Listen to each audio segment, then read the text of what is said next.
This season of Impossible Dreams is brought to you by our charity champion, the ALS Network. The ALS Network provides critical care to patients, families, the community, funding to help end ALS with research. We could not be more grateful to the ALS Network for their support, not just of season 1, but now of season 2.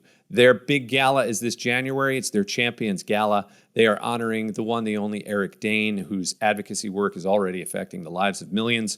Please visit the alsnetwork.org to learn more about their mission, how you can get involved and make a donation. Thank you so much. And let's get into today's episode.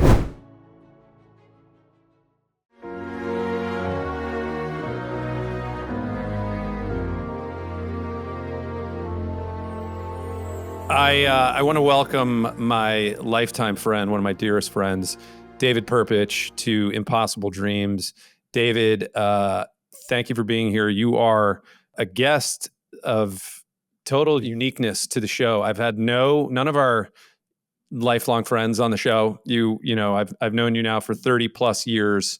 I met you at Duke University, and you are now the vice chairman of the board of the New York Times and the publisher of The Athletic. I'm just so honored and happy to sit down and get to have a chat with one of my dearest friends and a guy who is doing incredibly important things in the world of journalism. Thank you for being here. Thank you for having me, man. We go so far back, and I was excited when you asked me and excited to have the conversation with you. Yeah, I'm so excited. So before we jump into do you provide the context like we were like roommates in New York City or any of that? Or that's fun. We can go there. There's so much personal. There's so much history here. For any brothers of the Sphinx, we were in the same fraternity. So I met you in college as a Delta Sigma Phi fraternity member. I think you were my younger brother in the fraternity. I don't really know what that means. I think I was supposed to mentor you. Funny. And then we moved to New York together. I lived for a year while you were graduating because I'm a year older than you. Yes. In the city with a couple of our friends, and then you and I not moved as wise, but older. Yeah. Definitely not wiser. Yeah. I think I'll just share the essence of our brotherhood by saying this. We had a great, pretty classy apartment together with our dear friend Ben Tischler. I moved to New York City. I'd lived with two of our fraternity brothers, a doctor and a business guy, right? I'm an actor. I'm waiting for the phone to ring. And we were in a roach motel of an apartment. It turned out that the woman next door was killing cats and hanging them from her ceiling. The cops didn't find that out, so they broke into her fire escape. That's a true story. But so that's where the roaches were coming from. You knew that, right? Yes. Yeah. I'm bringing back New York for a second. This is 2000. For me, this is 2000. I think you came to the city 2001. I got so sick of living with roaches that I was like, I got to get out of here. I freaked out. And you were like, listen, man, you can crash on my floor. But I had so much PTSD from the roaches that when I got to your apartment, I remember this very specifically. You're like, have my sweet guest bedroom. By the way, not a piece of furniture in there. Not one. Yeah. Nothing on the walls, nothing for me at all. But you're like, dude, by the way, the guest bedroom was a 1-bedroom apartment where we just put a wall up in the living room. So it was? Okay. Yeah. Then I forgive you a little bit. Yeah. Between the molding, right, that goes around the bottom of the wall and the floor, there was about a 1/2-inch gap. Now, I was traumatized because in my roach motel of an apartment, that 1/2-inch gap is where all the roaches poured out of.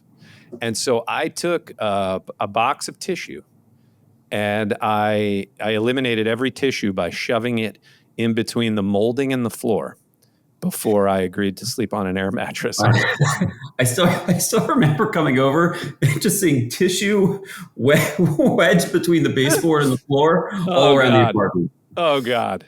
Yeah. And now here we are. I have a podcast, and you're running a $500 million company. So yeah. We've come a long way. How much is it? Is that, what did you say? Is it $1 billion company? Oh, I was saying not me running it, but yes, lots of people involved. But yes, yes, which we will get into. So we go way back, and there are a lot of amazing New York memories. I want to just jump back to Duke for a second. Shows about impossible dreams. I would hesitate to say that if you weren't, a kid growing up in Chevy Chase, Maryland, right? Yep. Dreaming of running a company, were you? I mean, you are fifth generation New York Times legacy. That's got to be. I mean, that's got to set you up in a way a little differently than others. But what were you dreaming of, if anything, as a kid? I know in like seventh grade, I was like, I'm going to be quarterback of the Harvard football team and go be a lawyer. Yeah. Yeah. Well, actually, seventh grade. It's interesting you use that one because I know exactly what I thought I was going to do. So I can't remember. I'm sure you've heard the story, Aaron, but in seventh grade, my bar mitzvah gift was going to Disney World, and I was obsessed with Disney World. I had never been before. Oh, wow. And my dream was one day that I was going to own Disney World. Now, I didn't quite understand how it was all working, that I couldn't really own Disney World. But That's amazing. Actually, the day before I went to Disney, I got hit by a car on Wisconsin Avenue in DC, left 50 feet of skid marks. It was a station wagon. I went face first into the ground. Miraculously okay, but, forehead hit, two doctors jogging by, stop me, they get me, and they're like, all right, like lay down, call the ambulance. Go to the hospital. They won't tell my mom, how I'm doing until she gets there. And she gets there and she's like, doctor, tell me, like, is he okay? And the doctor goes, he seems like he's okay, but he won't stop talking about how he can't wait to see Mickey Mouse tomorrow. So we're a little worried that this 13-year-old boy is talking about Mickey Mouse. So my dream back then was I was going to own Disney World, and I went there for my bar mitzvah gift. And I did make the trip the next day. But in all seriousness, I had lots of different, I don't want to even say dreams, but kind of interests along the way. And I can get into it. But, I worked on at the NIH doing science research in high school. I thought maybe I wanted to be a scientist. I also was going down the pre-med route that I know you were in college. I thought maybe I'd be a doctor. And then I realized it did not do well with blood and other things in the hospital after interning there. So it was kind of a steady progression along the way to get to this point. Happy to talk more about it. So your mom is in the lineage of the New York Times, which your family has owned now for 150 years. Yeah, so it goes a while back. But your dad is no slouch, man. I mean, this guy, doctor and lawyer, psychiatrist, right, and lawyer in public health, public service, public sector, and his brothers are politicians in Minnesota, or one of them was the governor or something, right? Yep. Yeah. My uncle was governor of Minnesota. At the time, he was the longest serving governor. I think he still may be. And my two other uncles were state senators. This is an amazing family for a kid to sort of look around and be influenced by. Were you aware of any of that as a kid, or was it just kind of were family vacations like, this is your uncle Governor Ron, and like, oh my God, my uncle's a governor? Like, was it just like, no, he's my Uncle Ron, man, he's a cool dude? And yeah, no. His name's not Ron, by the way, is it? Yeah, it's Rudy. But I thought you were like transitioning into an Anchorman moment, so I was just getting ready. Ron Burgundy. I'll save that impression. No, listen, I mean, the short answer is, when you're a kid, when I was a kid at least, I wasn't thinking about things that way. As you get older, you become more aware of it. But at the time, just family's family, and you want to spend time with them. And, I'd go to Minnesota, and my uncles were amazing. They showed me the best time ever. And I only bring that up in the sense of as I got later in life and started to become more aware about the differences of backgrounds or what people, did within my family. I felt like I had a really interesting perspective. My grandparents on my dad's side, living, just making ends meet. My dad, didn't have running water and, bathroom outside the house kind of thing. My mom was growing up in New York City, and her dad was chairman, CEO, and publisher of the New York Times. Wow. But all of that said, the thing that was amazing for me is growing up in Chevy Chase, Maryland, I didn't feel like that was like I was living in that bubble. I felt like I was, it was just me, my parents, family that I would go visit.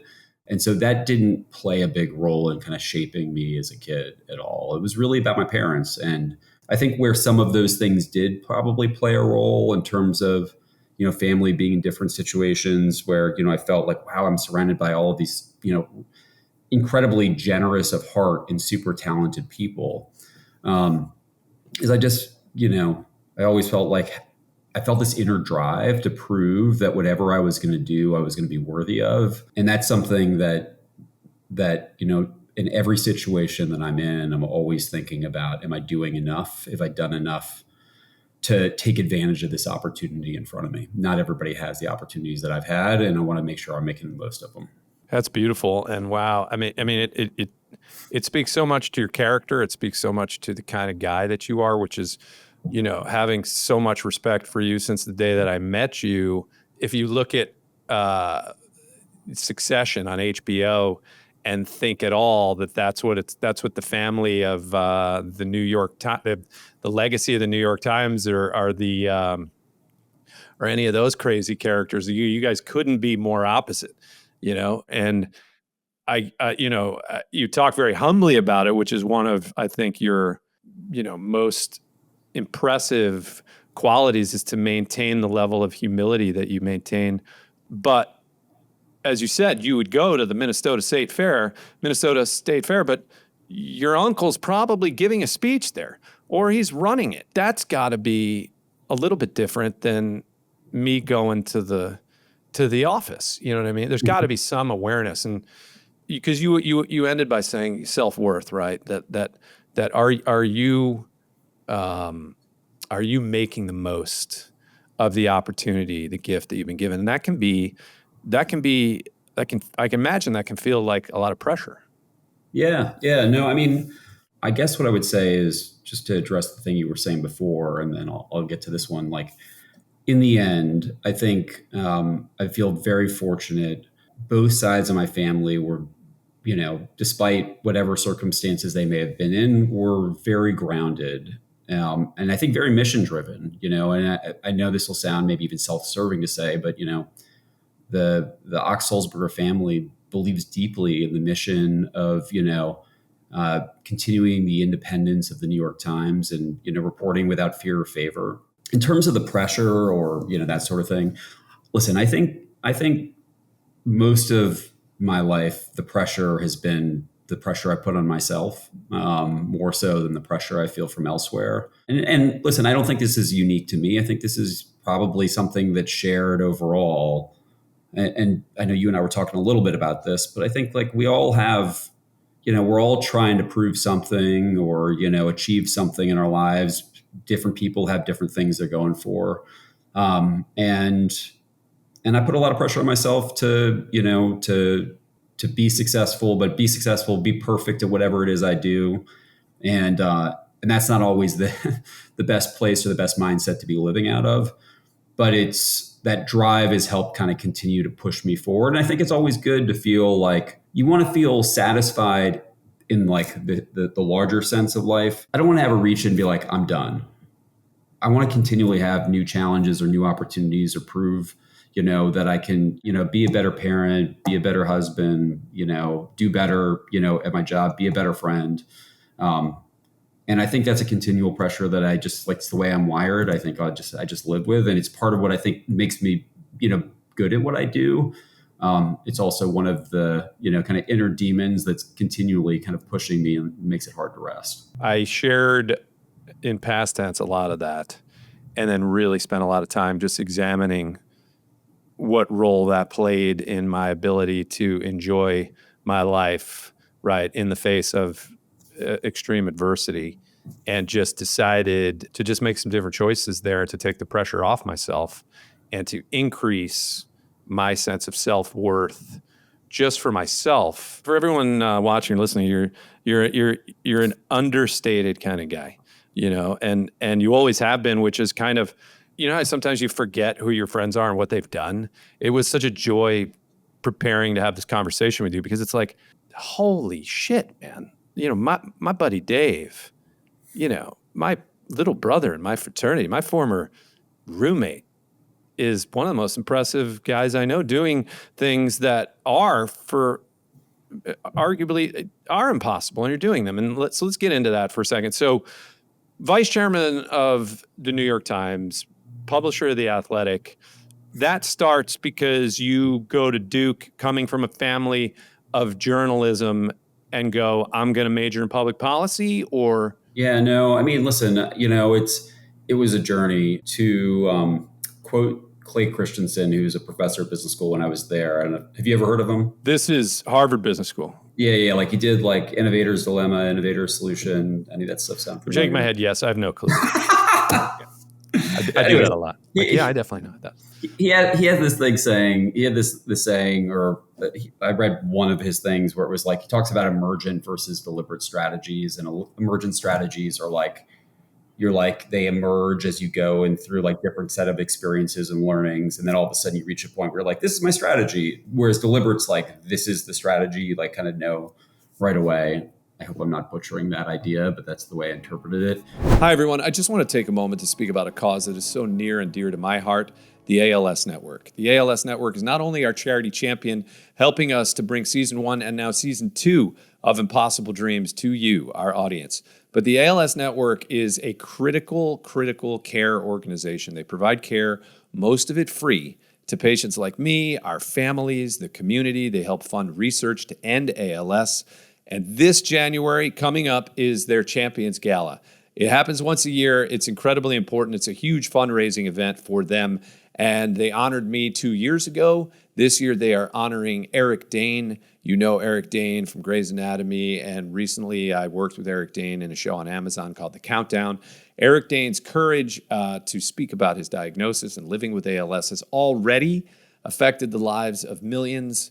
And Eric, with his courage and resilience, is really helping to change the conversation, which is what we're all trying to do here. ALS is not just a patient's problem. It's an everybody issue. We all need to work together to help flip the script. So you can help by visiting alsnetwork.org and learning about the mission, donating, supporting, learning how you can get involved. We appreciate your love and support so much.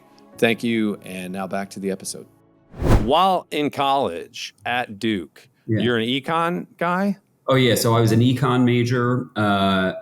Basically, I was an econ major. And then if I read the Duke Magazine article correctly, which, by the way, we have that in common. We can celebrate from Duke that we are both Duke Magazine article features. And I'm excited about that because that's no slouch of an alumni magazine. Yeah. But it talked about how you didn't want to follow a traditional path with a thesis in economics or something, and you started a food delivery company that became your sort of culminating project. Is that accurate?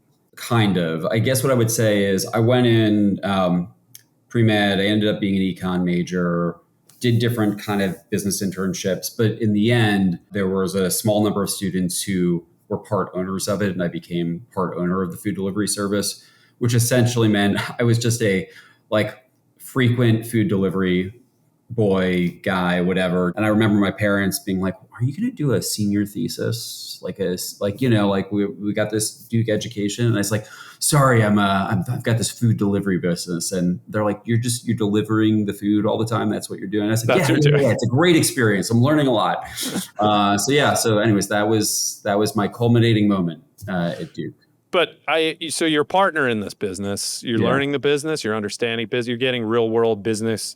You're wearing the boots in a little bit while you. I honestly, I would say I wouldn't want to overstate the importance of it. I think it was one of those things where, I knew that I was interested in business and I was trying lots of different things. I did this food delivery service.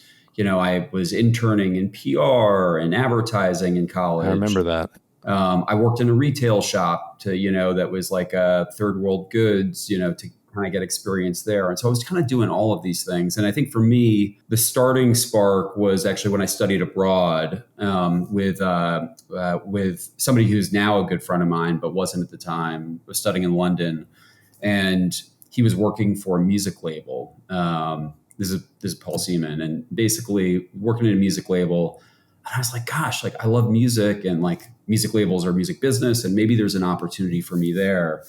And that kind of took me out of college, to the point where, as you know, I helped kind of found that DJ school and spent 3 years running it, or helping Scratch DJ Academy. Scratch DJ Academy. Very cool. Lots of fun for us as young 20-nothings in New York City, while our buddy Dave is running this academy, and you guys are having the DJs at the parties, and and very cool. And then you go off to HBS, or no?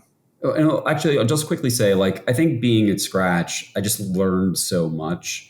It was a small business. We kind of grew it from, zero. And I should say, Rob Principi was the founder of it, came up with the idea. He partnered with Jam Master Jay, the DJ from Run DMC, and then they brought me in, soon after they had kind of gotten off the ground. We had schools in LA, Miami, New York was the flagship, and we did events. We put DJs on cruise ships, but just kind of hustling and learning, like, how do you get a business off the ground? That was, to me, like a pretty formative moment. And then also just dealing with lots of different people. There was like the DJs, but there was hip hop DJs and house DJs, and, like high stakes PR people from, the events businesses, all the way through to parents and bankers and teenagers. And I did all of those things, and I really loved it. And I thought, okay, I'm going to go to business school, because I still feel, it's a small business. I feel like I'm being self-taught. Like, why don't I go to business school where I can like learn, how to do it the right way? And it was kind of that trajectory for me, at least, where I was like, okay, I really like entrepreneurial stuff. I'm really interested in media stuff. I'm really interested in the way businesses work. And when I got out of school, I went and worked at a boozing company in their media practice. And I honestly always thought that I'd probably go back to startups. It wasn't, clear I was going to go to the Times. And it was kind of fortuitous. I actually interned at About.com, which was owned by the New York Times. Do you remember About.com? A bit, yes, I remember the site. I don't remember that you were there. I interned there. This is like 2005, 6? This is 2007. I know people never believe me when I say this, but like, to me, the Times was something that I cared deeply about, but it wasn't this like, hey, I'm clearly going there. It was something that, as my interests emerged and I realized what I was passionate about, I started to see that intersection. And back then, that was right around the time where, the Great Recession hit. Soon after I left About, I was doing consulting. The Times was in trouble, was losing not losing money, but losing advertising revenue. And I thought, like, maybe there's a chance for me to go there and help. This is something that I care deeply about. Why don't I go and apply it to a company I care deeply about?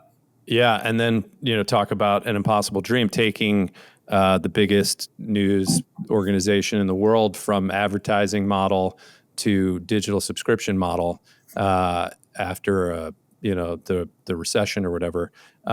Pretty amazing. Before we go there, I just keep thinking about 13-year-old David being like, I'm going to run Disney World. And your grandfather is that guy. Your grandfather, as one of your best friends, looking on at your life, right, with some distance, right, having never gotten to really meet him, trying to understand the incredible legacy, family tree of it all, while also just being like, wait, Kathy and Joe are just amazing. And Abby and Sarah, just trying to understand your life as your buddy. You were never like, I've got to be the next Punch. Like, I've got to be that guy for my family. Like, that pressure was not something you were putting the pressure on yourself to become. No. And in fact, I would say, like, my parents very explicitly were like, we want you to figure out your own way, like figure out your own path. Amazing. And there was never this idea or this thought or suggestion that I should go to the Times. But I like to say that, like, before the internet was around, newspapers were kind of like the internet. If you wanted to reach people in New York City, newspapers where people went to find a job, to get the weather, to figure out what movies to go see, to get the news, obviously. But and it was a bundle that advertisers could sell into, much in the way that local TV was. And I think the internet came and just unbundled that in a way and said, like, you can reach those same people, but you don't have to go through a newspaper. And oh, by the way, you can do it in a more highly targeted way, in a more kind of in a more cost-effective way back then. So all of those things were happening, and I think so. Yeah, so I joined in 2010 in those kind of circumstances. And so you join, and is there an expectation on your end of what you're there to do? Do you know at that point that you're going to be one of the most, if not the most influential guy there, taking your family's paper from the old model to the new? For, basically becoming a focus. My understanding of it, right, is it goes from revenue coming from ad money to revenue coming from subscription money, which means you go from focusing on the advertisers to focusing on the end user, which is the subscriber. Yeah. So I'll kind of say two things, just to the point you're making. At the time, we didn't make some grand proclamation like we're now a subscriber business. We thought we were actually maybe going to be primarily an advertising business, but that we could launch a subscription model on top of it that would bring additional revenue in. I mean, at the time, we really, we weren't sure how it would work. And I'll just say for me, I came in under the circumstances, and this has been kind of reported in some places, but in 2009, when I was still working at Booz, I became fixated on this idea that the New York Times should launch a subscription model and a metered subscription model. So I actually reached out to my cousin, who was the vice chairman at the time, Michael Golden.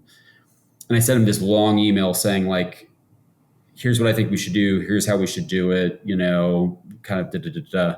About a year later, he reached out to me and he said, hey, we're gonna do it. We're gonna launch a subscription business. Do you wanna come help lead it, or help lead the initiative? And so anyways, I joined the company. And I want to be clear, like I wasn't like the senior person leading it, but I was like the operational lead on the ground with somebody working for somebody named Paul Smurl, who was an incredible manager and leader. And the two of us, working with support of a lot of other people higher up in the company, kind of rolled out the subscription business, and it worked. Wow. So you start to transition from ad revenue to subscription revenue, and then you start to become a real strategic leader in terms of how do we offer the New York Times as a service to the subscriber, and you just start to expand what the New York Times is able to offer subscribers. Can you talk a little bit about that? Yeah, of course, man. We launched the digital subscription business. I will say that a lot of people doubted it would work. It was fun to, have it prove them wrong, and thank God. And by the way, that's just, goes without saying, that's the way most impossible dreams work. In the face of everyone doubting, it's a terrible idea until it works. And now all of a sudden you're a genius. Yeah, no. Thank you. Yeah. And that is true. Most ideas that have high impact, there isn't 100% consensus around. They're usually pretty divisive. People don't think they're necessarily going to work. We launched the digital subscription business. It was working, and we started to say, like, what else could we or should we be doing? And so Mark Thompson, who was the CEO at the time, put me in charge of creating the new products division, which, didn't exist. And I was responsible for building out a team of, editors and engineers and product people and marketers and designers, you name it, to start bringing to life new products. And so we actually, the first three products we focused on were New York Times Games, launching New York Times Games, launching New York Times Cooking, and at the time launching New York Times Now, which was a news product, and actually a fourth, which was New York Times Opinion. And I learned a lot about, what works in those kind of situations and not. But it was a wild run. I mean, I built up a team of probably 75 people over the course of a year, focusing on all these different products, not including the other people who were kind of embedding in, from other parts of the Times. And we launched all these things. How cool, what was it like, right? I guess where I'm going with this is like, how cool to really have the keys to the kingdom, right? That anything you dream up, not anything, but you're able to literally dream something up, create it, and launch it to millions and millions of people and go, that was an idea in my head like a couple months ago. Like, you know what I mean? To put together the team. I just think that's so exciting. It's interesting. I mean, like there were things that I was convinced were going to be big that just weren't, and there are other areas where I had no idea, or other people thought they had a strong opinion and they were wrong too. NYT Now was a mobile news app. Honestly, one of my favorite products we ever created, and I think really, truly innovative. But when we were trying to figure out what to build, a bunch of us were like, hey, you know what the issue is? Like the internet's like doom scrolling. And what people really want is like that feeling of completion, like completing a newspaper and being able to, be like, I'm done with the news. And if you were like over the age of 40, you loved this idea. You're like, yes, like this is what I want. This is what I want. Like this digital thing is so frustrating. It never ends. And if you showed it to people younger than that, they were just like, what are you talking about? Younger people are just like news doesn't end. You just check in, you see what's going on, you like move on, whatever. And to me, it was like, okay, well, we want to go after a younger audience with a mobile news app. And this idea of completion isn't the thing, but what people loved? Everybody was like, oh, like I just want to be able to pick it up and within like 2 minutes be able to feel like I'm up to speed. And so what it led us to do is say like, okay, we want people to read articles, but it's not about reading articles. It's about reading the feed. And that might sound obvious to some people now, but back in 2012, right. I mean, let's remember that I would just run out to get the New York Times, or I'd have it delivered, and then you're looking at a newspaper. There was no feed. There was no scroll. Yeah, exactly. You're looking through, you're finding your sections. So yeah, I mean, it seems like we take it for granted now, but right. So anyway, that was one example. Even with food, when we started there, Sam Sifton and I started partnering together, and then I brought in Alex McCallum, who's now at CNN, is brilliant. And I think Sam was like, all right, like, maybe it's going to be a food magazine, maybe it's going to be something else. And we went through the process and became very clear what people really wanted. But to be clear, Sam was a huge champion of this when we unearthed this. They're just like, help me figure out what to cook tonight. I just want recipes. Like that's the thing that I want. And by the way, on that note, I'm just imagining. Please tell me this happened, and if it didn't, lie to me and tell me it happened anyway. Tell me there were dinner table conversations at the Perpich house with your mom, and talking about how to make that cooking thing even better, because your mom is one of the all-time great cooks. Oh, that's very kind of you to say. She would appreciate that. She was not involved in making. I told you to lie. Better. I told you. But what I will not lie about is she is like a power user of a bunch of these products, in particular Wirecutter and cooking, and she will often find the bugs, which I then pass along to the team. That's cool. And I was like, "Hey guys, my mom found this." Kathy caught it. Kathy got it out. Yeah. All right, I want to. There's so much more to talk with you about, but I want to be sensitive to your time, so I want to jump a little bit. But just on the games front of things, true or false? You brought Wordle to the New York Times. It was me with some other people, or other people with me. It wasn't just me, but I was part of the team that helped bring it in. And so you discover this game somewhere, and you go to the guy and you make him an offer he can't refuse, and the next thing you know, you guys now have the most successful digital news game in history. I mean, is that? Yeah, I mean, I don't know if it's the most successful. Well, definitely, I wouldn't consider it a digital news game. It's a very successful digital game, and I would just say we were well positioned to do it because we had a vision, and I credit Jonathan Knight, who's the GM of games, who I helped bring into the Times, for having this vision of what New York Times games could be. And so when something like Wordle becomes available, it just becomes clear to everybody that this is something that we should go get. Whereas a lot of other companies, because they didn't have the right strategy or vision, weren't ready to jump on it in that moment.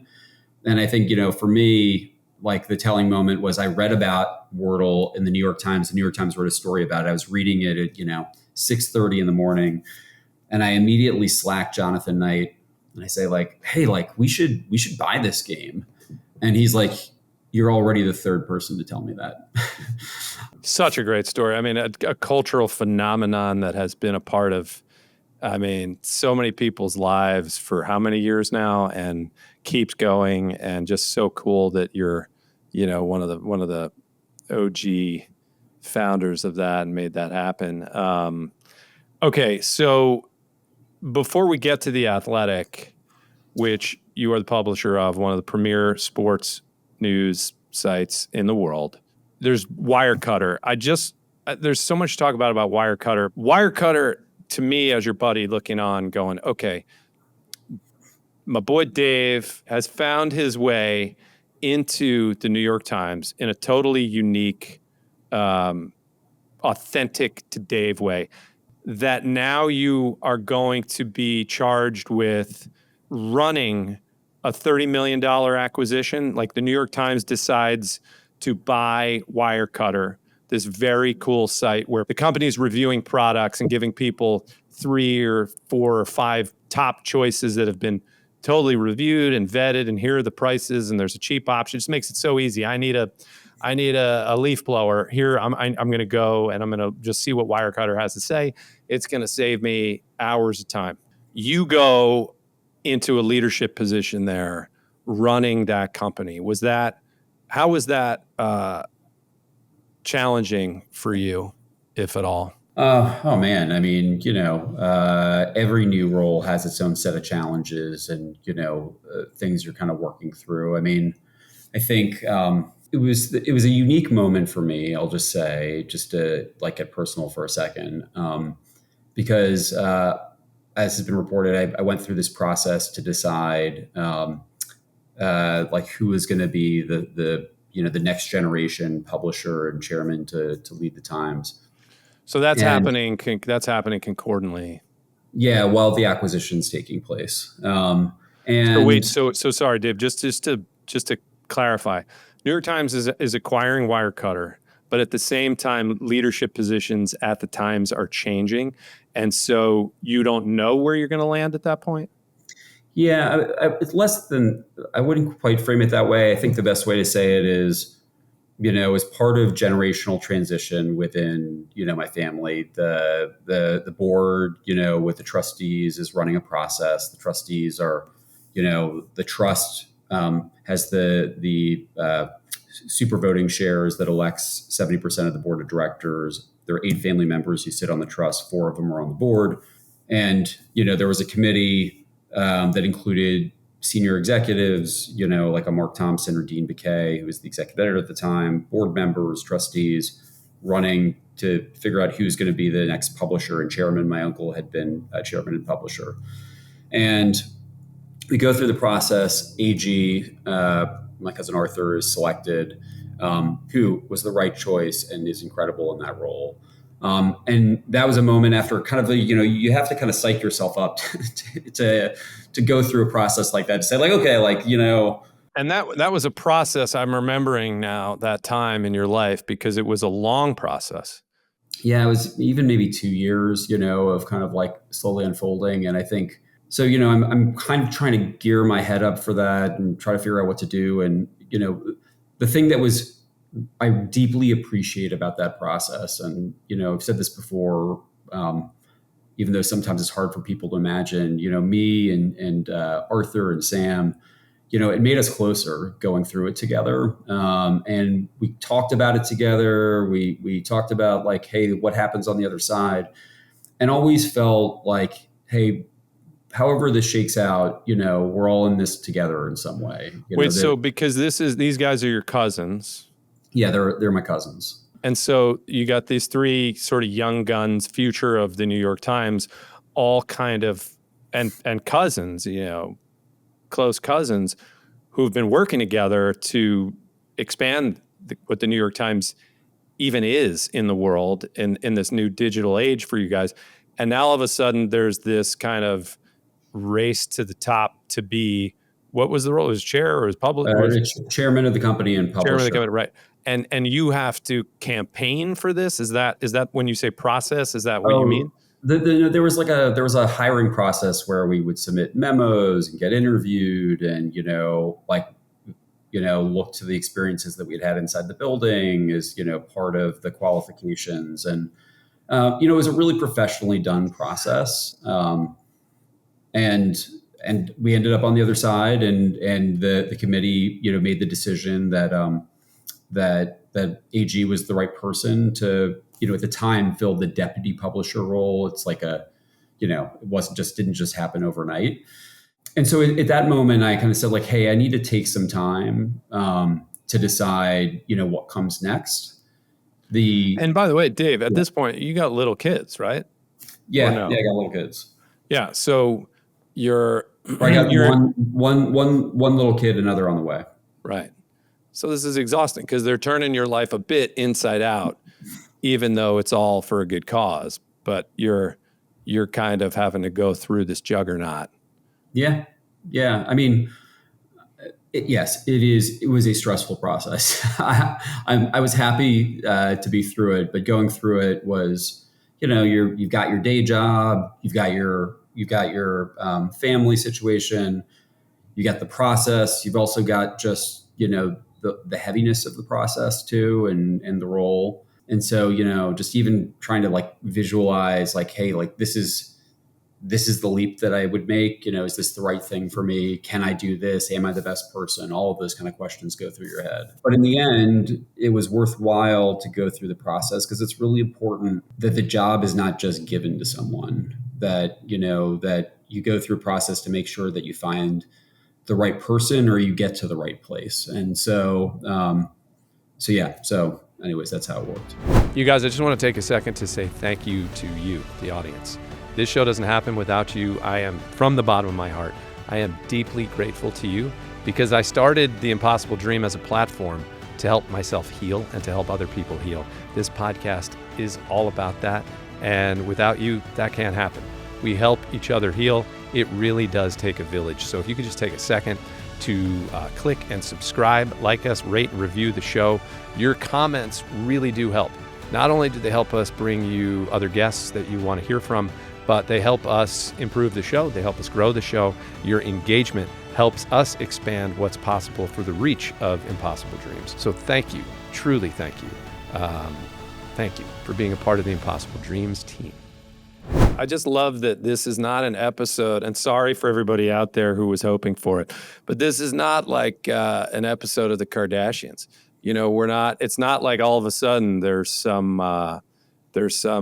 moment of and this is when Dave and AG and Sam, started to fall apart. It's no, I mean, it speaks to, again, the integrity of your family over the legacy of this company and what you guys stand for and what your parents stand for, right? And that the three of you had enough maturity to just understand that this whole thing is way bigger than any one of you guys, right? Yeah. I mean, hindsight's 20/20, but if you look back now and go, all right, you make it through that. Do you now see yourself? Because I know you were then going, all right, what's next? What's next for you? Which is a big thing, right? Yeah. Do you go, okay, I now see myself running a company because that's what you're about to do, and then run a company 20 times that size, right?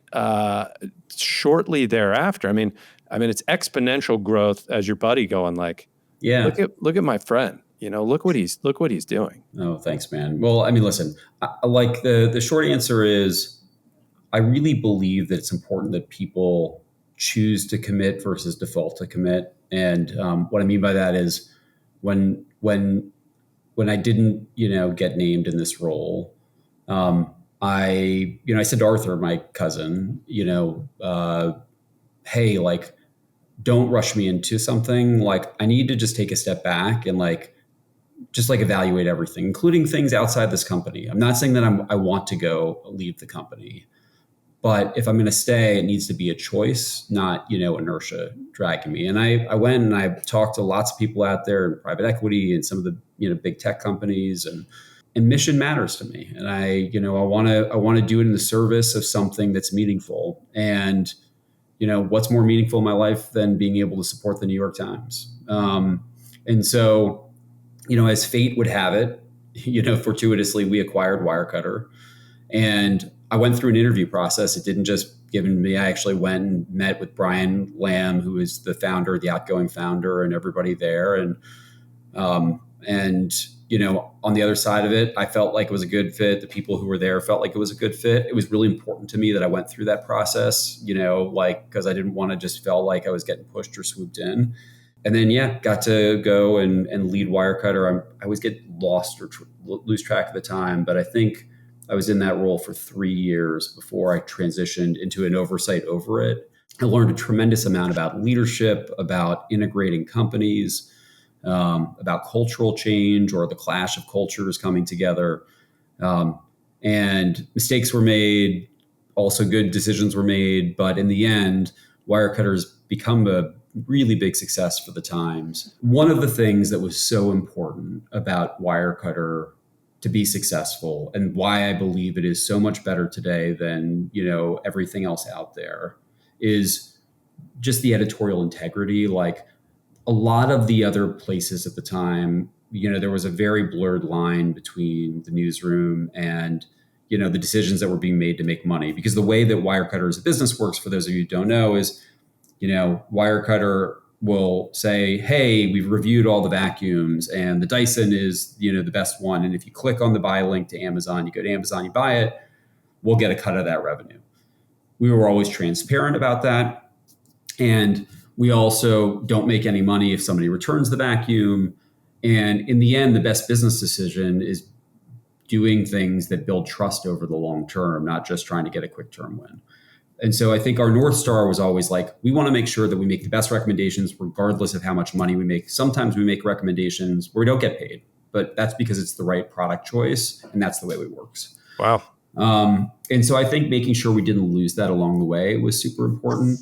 And then I think the other was just, like the cultural change, bringing in the right leaders as we transition from being kind of like a scrappy startup into something that had to be more established, that had to kind of be more structured in how we operated, not losing the creativity, but also bringing more rigor to the process at how we decided what we did. I played a big role, but I always feel like I need to say, like, to me, one of my takeaways in life as a leader is that it's about the people around you that matter most.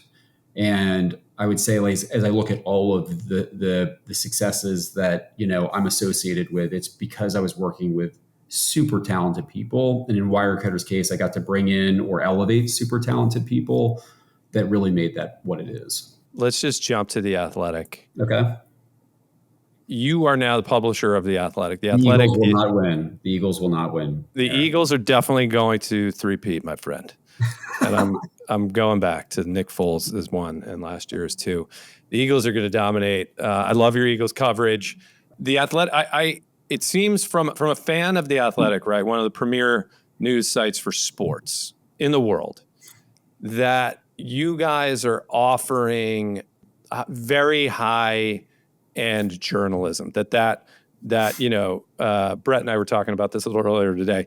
You made a very clear choice to say, we're going to leave live sports to ESPN, but we're going to really bring subscribers premier journalism in sports. Is that? Yeah. I mean, listen, we think we should be the number one sports news destination for fans out there by offering the best sports journalism in the world.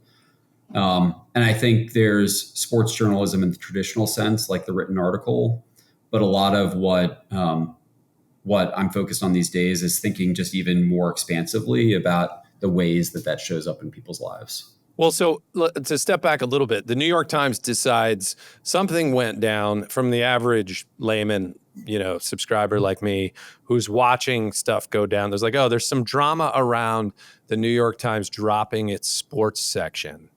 And the next thing you know, or just before this, the New York Times acquired The Athletic for a huge amount of money. And somehow now my buddy Dave is in the middle of all this. And that's literally all I know. Can you speak at all as to kind of what happened and where you guys are now? Yeah. So I'll just say that the Athletic was acquired, and then the sports desk at the New York Times eventually was shut down, but the sports section continued.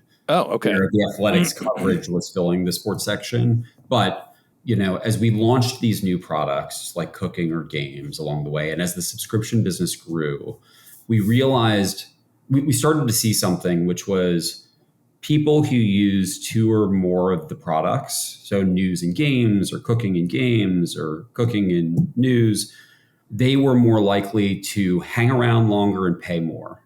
And it became clear that the right way to think about the business that we were operating wasn't these independent things, but actually this bundle of things that we were selling to people. And that the New York Times, truthfully, like it used to be a bundle back in the day. It was cooking and games and all of these things just in print form. And those kind of things got disaggregated or melted away. And so I think we realized from a strategy standpoint that the opportunity ahead of us was to think of the New York Times in a bigger way of serving all of these different user needs. And that led to this kind of creation of a strategy that we announced soon after the acquisition of The Athletic, which was, we want to be the essential subscription for curious people in the world. That was kind of, hey, this is where we're going. And when we were looking at the opportunity spaces, when we hadn't yet acquired The Athletic, we just kept coming back to sports as this giant space that people spend so much time and money in. And we felt like, hey, with The Athletic, here's this incredible sports journalism offering that's almost built in the mode of the New York Times, where it's journalism worth paying for. Journalism worth paying for. Yeah. So just to be clear for people, if you subscribe to the New York Times today, you get a subscription to The Athletic? Without getting into like all the nuances, if you tried to subscribe to the New York Times today, we put front and center what we call all access, where you subscribe and you get access to all the products. You could go and choose just the news product, but for the thing that we think is the right experience for everyone, you get access to everything, including The Athletic. Love it. So how does Dave Perpich get into the mix here now for the guy who's going to run this, be in charge, lead this new acquisition? So, it's pretty simple. Basically, we started. It's very simple. I'm a badass. Yeah. And I'm at the top of the badass chain. We started having conversations with The Athletic leadership team, Alex Mather, primarily, and others, and started to talk about whether there was an opportunity there to acquire the company. Long story short, we kept going further and further down the road and realized there was the right opportunity. And, as the New York Times, when you're going through something like that, you got to have a plan to say like, okay, well, like, even if it's the right thing, like, how does it fit in? How would you set it up? Like what, And so then you start saying like, well, who's the person inside the company who we can, put on this to make sure that this works? And, given, my set of experiences and, what I'd been able to achieve, it became clear, to Meredith, who was the CEO at the time, to AG, who was a publisher and chairman at the time, and some others, that I was best suited to take on the challenge. Very cool. And so is that because Alex also has a relationship with you at that point? No, I would say by that point, we had talked a bunch, and by the time the acquisition's happening, absolutely we had a relationship. But so much of what I believe, one of my roles as a leader or a leader in a situation like that is to form relationships with people, to make sure I understand what matters to them and what they care about, which then makes me more effective to make sure that the business works. And so I got to know Alex and Adam Hansman, who are both incredible. Sid Tawari, somebody else. Anyways, I could give you lots of names, but then started to say like, okay, how do we set this up and make it work? And so in doing it, they created a position of publisher for me to step in as publisher of The Athletic. I had Alex and Adam reporting into me, and over time we evolved as it became clear the business needed to shift. Alex and Adam, made decisions to leave the business, but I'm deeply thankful. Hung around for a year and a half or so to help ensure a smooth transition. We are in a world where the words fake news are thrown around all the time. you step into running this, it's the biggest, right, sports journalism site in the world. How many reporters you got on the floor? We got over 500. Wow. And that's all over the over world? 500 journalists. In how many countries? US, UK, Canada are the biggest, but we have some others elsewhere too. I don't get into politics on this show at all, but I do think it's a missed opportunity to have you here and not talk about the climate, right, of content that's everywhere, and the label on that content for most people getting their news, even if it's, sports, obviously you're probably spared from most of this, but you're still, the vice chairman of the New York Times, and you're the publisher of this huge news organization. What is it like? What challenges do you face, and how do you discuss them? How do you go about solving some of these? Does this come up in the office, right? Yeah, no, listen, society is like deeply polarized, and it's polarized along different issues.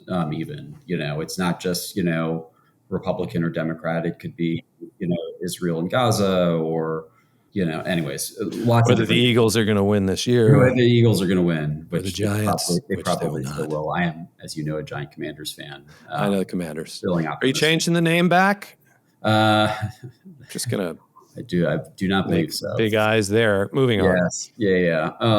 But anyways, just to answer your question. So listen, the thing to me that we talk about that's so important, and I wish people, understood in a wider sense of like what the profession of journalism is, and the difference between what makes good journalism versus bad journalism. And the Times, takes the profession and the responsibility of it so seriously.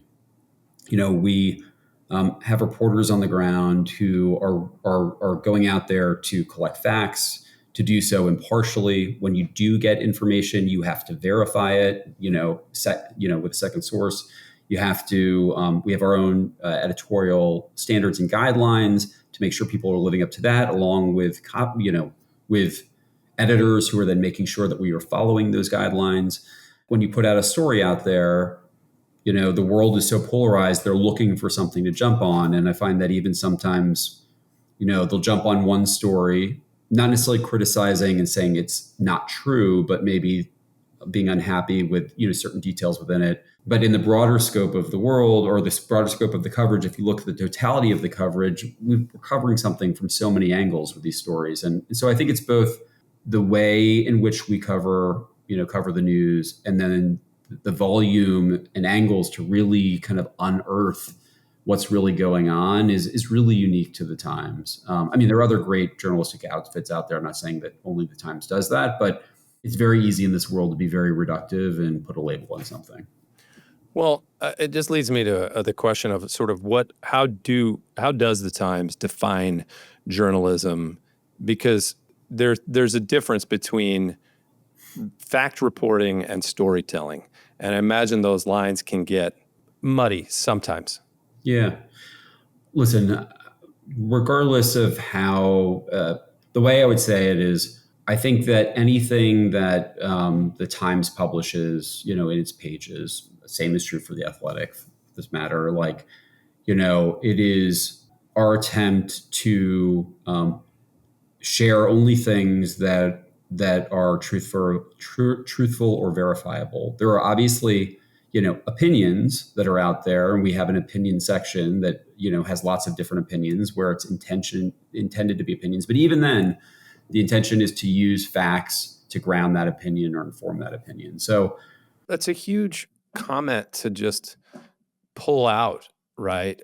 And just reinforce for a second, which is, these are facts. This is the news. People complain, back in the day, we just turn on the television, Walter Cronkite would get on, he would just tell us the news. It would just be the straight facts. I don't know why I'm talking like a 1930s newsy. But just speaking for the New York Times, it's not fake news. No, it's not. It's actual news. It's actual facts that have been checked by multiple sources, verified by editorial boards who are non-partial, right? Not being paid off in the polarization of the world that we have today, where people go, no, well, I can't read this paper. I have to go to that one, or I don't trust this guy or that.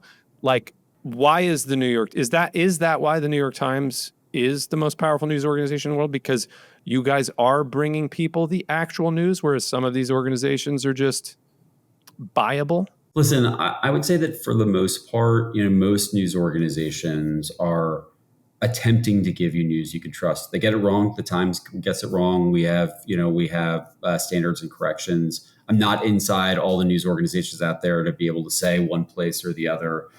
But if for the most part, these institutions are doing their best job possible. And I think we're living in a world where it's so polarized that when people are sharing information or news organizations are putting information out in the world, it's very easy for people on social media or advocacy organizations to jump in and use something and kind of go after it. And narratives get built out there. And I think it's unfortunate because journalists are people on the ground who are doing the reporting, and too often their work's getting labeled unfairly. Circling back to The Athletic, and want to let you go just in a couple minutes here. And thank you so much for your time, my dear friend. I love you so much. What are your dreams for The Athletic? And are you having fun? How's it going?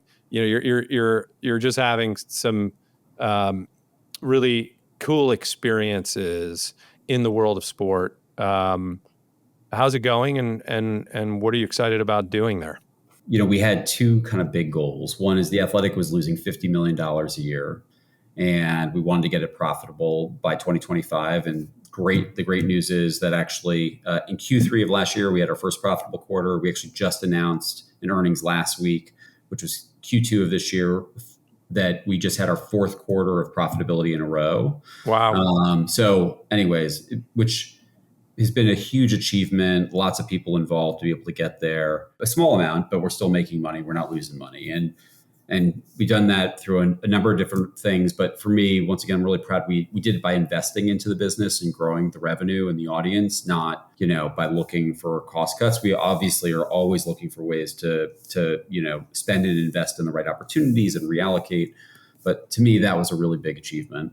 And then the second thing was this idea that we can be the number one sports journalism, sports news site in the world. And, what are the things we need to be able to do it? And I think over time, our journalism has evolved, continues to get better and better and better every day.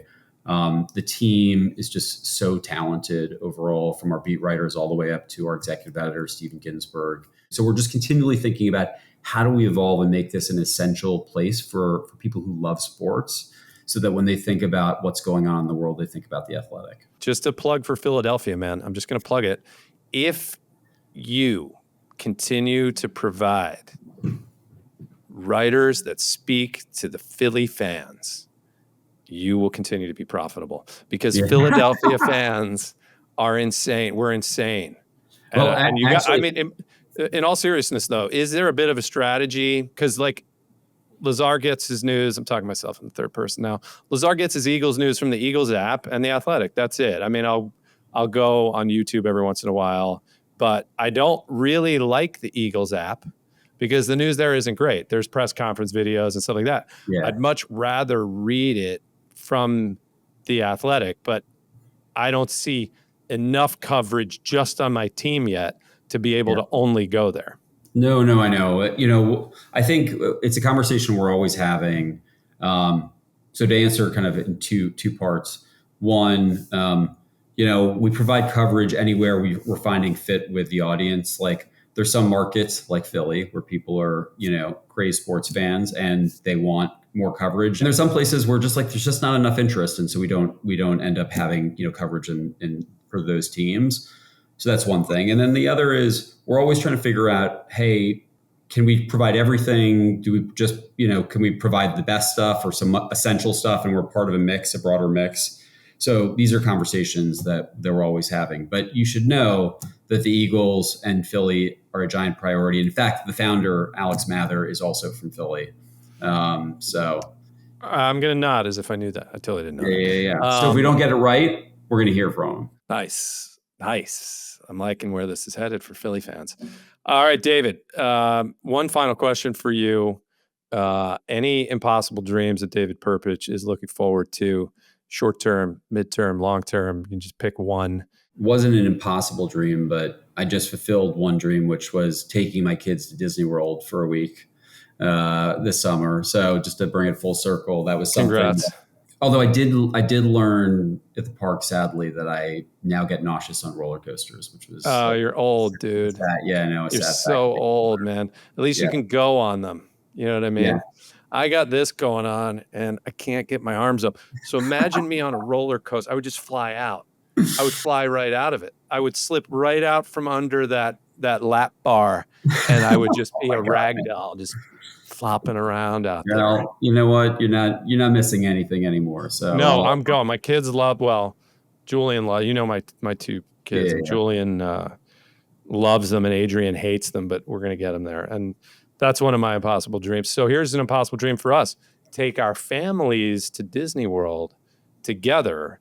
You and I sit in the front row, okay? And you're gonna have to hold on tight to me, man, because I'm a bit of a wisp in the wind right now. But hopefully, I'll be putting some weight back on, and then we take one of those silly pictures that the camera catches with our faces, like spies like us. I got a lot of those. Well, and the only other thing I'll say, and I know I'm not just saying this, but I think one of the things that is a priority for me this year, and as I look ahead, is just making more time to spend with friends and family. Life gets so crazy; it's easy to get sucked into work and other things, and so just finding those moments to do special things. And so anyway, it's one of the reasons why I'm setting up that fantasy league that we're gonna all play in together. I'm actually taking my son to go see the Commanders Giants game, season opener down in DC. Oh, nice. Which will be fun. So just not impossible dreams, but like, what are those small dreams you can make possible that fill your cup up in life? So that's where I'm focused. That's beautiful. I will end just by circling back to a comment that Joe Perpich made about work as hard as you can and follow your passion. And I think I don't like when Scott Galloway is all over the internet going, don't follow your passion, follow your talent. We can get into that later, but I really believe that you got to follow your passion. You got to follow what excites you the most. And I think when you do that, if you trust in that, then the pressure of like, oh God, well, if I follow my passion to, go spend more time with my family or my friends, and then, oh man, what's going to happen? Just don't worry about it. Like, it works out. It really does. It actually works out better, going back to your business school professor comment about emerging strategies versus, what was it called? Deliberate. Yeah. Emergent. Deliberate. Actually, it works out better when you let things emerge with a little deliberation, meaning you're clear that, like, I'm going to follow my passion here, and I miss my friends. I want to get our friends together. And so we're going to do this fantasy league, and you know what? We'll figure it out. We'll make time. Yeah. And I think that's what makes you, in addition to all of your, skills, professional skills, I think that's what one of your great qualities as a leader is, just like you get people. You get what people need in order for people to be able to do their job the best that they can. And you do it that's your passion, So, thanks, man. I appreciate it. Thank you. Thank you for coming on the show. Please give my love to Neelam and the kids. And I love you, man. Yay. Love you too, man. Same to Julian, Adrian, and Sarah. All right. All the best. Thanks, Dave. All right, man.